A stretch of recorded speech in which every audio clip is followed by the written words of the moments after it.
I want to make a difference is one of those things people seem to say when they feel the need to find or claim some purpose or meaning in life. Do a quick search online and it will both amaze and amuse you to see all the ones who've talked about making a difference. Even if we accept that everyone is sincere, what do they mean? The basic meaning of the phrase is to change something from what it was before. That leaves a lot of room for interpretation about what it means to make a difference.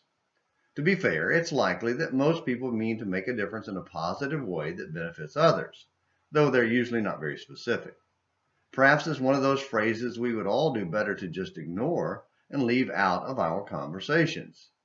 Instead, we should focus on living our lives for God and know that such godly living will make a difference in the best possible ways, pointing to God as the standard of living and showing others the importance of seeking to live up to His standard. Hebrews 11, verse 6. A good example of making a difference is Asa, the great-great-grandson of David. When Asa became king, the people had been through 30 years of idolatry and ungodly leadership. Asa made a tremendous difference by shaking off those evil influences.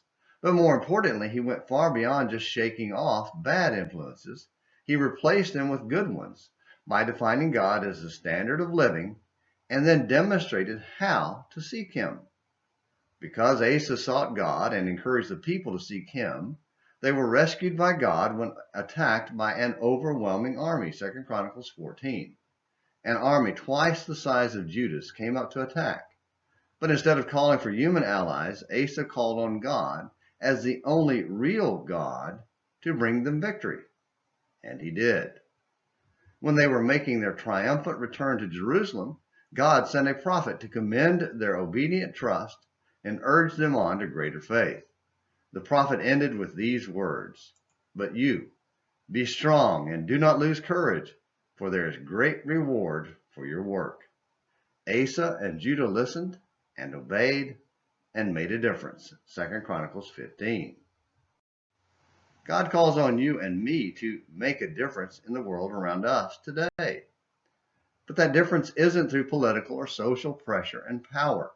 Whether you consider yourself conservative or progressive, it is a huge mistake to turn to carnal means like politics to accomplish spiritual goals. God calls on us to obey His will, to preach His gospel, to rely on His Spirit-revealed word as the living seed to take root in honest hearts and transform sinners into saints. But as the old saying goes, we must walk the walk if we talk the talk. Now that's how we can make a difference. Thank you for watching Morning Minutes in the Bible. Until next time, this is James McClenny hoping you have a great day.